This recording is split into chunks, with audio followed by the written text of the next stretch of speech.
السلام علیکم ناظرین، میں ہوں سلمان دودہ۔ آپ دیکھ رہے ہیں میرا YouTube channel T T V Salman دودہ۔ ناظرین، آج ایک نئی تاریخی اور اسلامی ویڈیو کے ساتھ آپ کی خدمت میں حاضر ہیں۔ ویڈیو شروع کرنے سے پہلے آپ تمام دوستوں سے گزارش ہے کہ جنہوں نے ابھی تک میرا یوٹیوب چینل سبسکرائب نہیں کیا ہے تو ضرور سبسکرائب کریں، بیل آئیکن کو ضرور پریس کریں تاکہ میری نئی آنے والی ویڈیو آپ کو بر وقت مل سکے۔ ناظرین، عثمانی قبیلے کا تعلق ترکی سے تھا، جو سن 7 ہجری کے مطابق 13ویں عیسوی کو کردستان میں آباد تھا۔ پیشے کے لحاظ سے چراغے تھے۔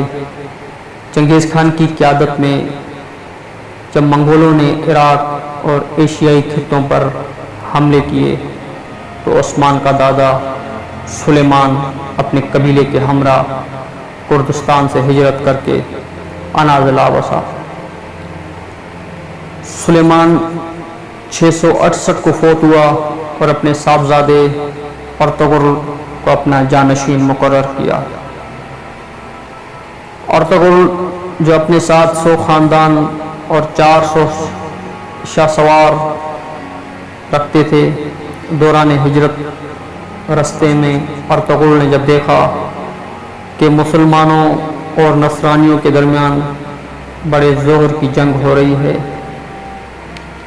اور نصرانی مسلمانوں کو مسلسل پیچھے دھکیل رہے ہیں، تو ارطغرل نے اپنے ہم مذہب بھائیوں کی مدد کے لیے میدان جنگ میں بڑی بہادری اور شجاعت کا مظاہرہ کیا۔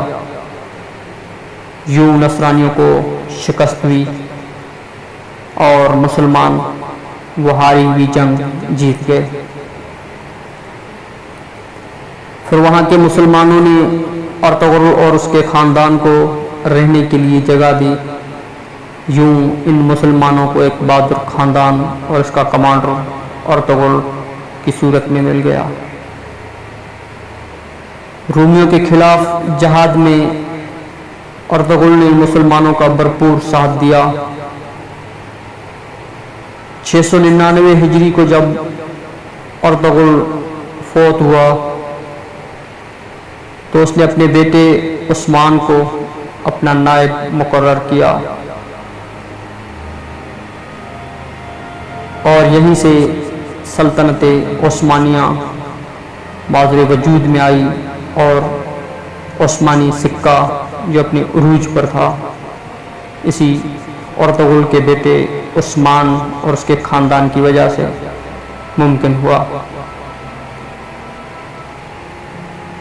عثمان 656 ہجری کو پیدا ہوا۔ اسی سال ہلاکو خان نے منگولوں کے ساتھ مل کر عباسی سلسلے کے خاندان پر حملہ کیا اور بغداد پر قبضہ کیا۔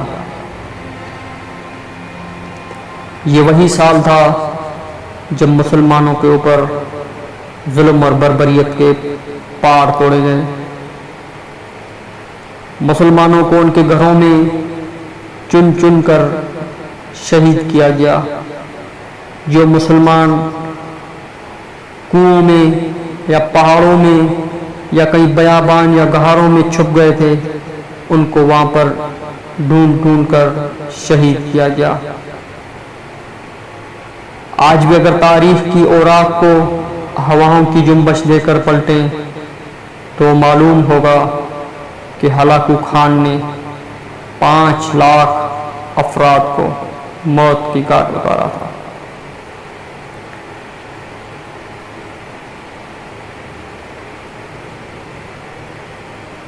اور عثمان نے اپنے بیٹے کے نام وصیت لکھی۔ جب مرگ بستر پر عثمان تھا اس وقت اپنے بیٹے کو بلایا اور ان کے ہاتھ میں وہ وصیت دی جو آج بھی تاریخ میں سنہری حروف میں یاد کی جا رہی ہے۔ فرمایا، اے میرے بیٹے، ہمیشہ خدا سے ڈرنا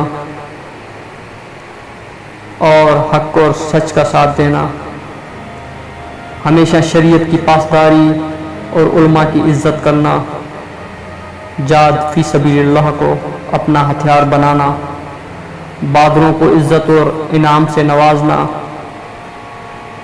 تو بس یہ عثمان غازی کے وصیت تھی، جس پر عمل کرتے ہوئے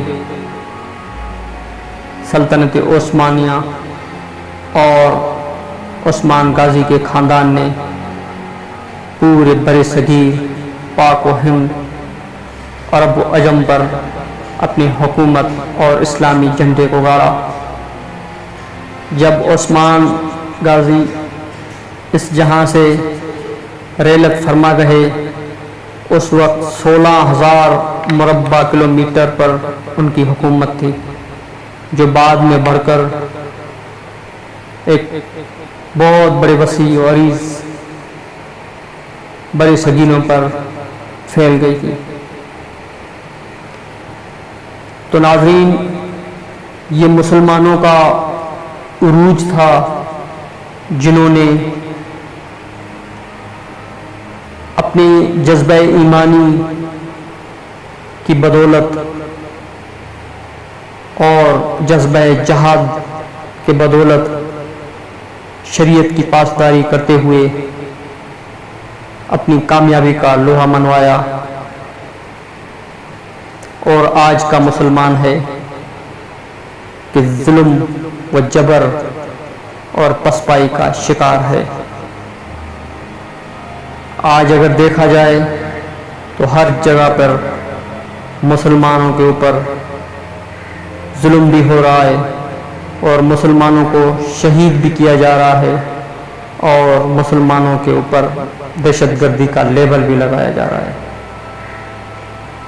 تاریخ میں اگر دیکھیں تو ہلاکو خان جو مسلم نہیں تھا، ایک غیر مسلمان تھا، جس نے 5 لاکھ افراد کو قتل کیا، کبھی اس کے مذہب کو دہشت گردی سے نہیں جوڑتے۔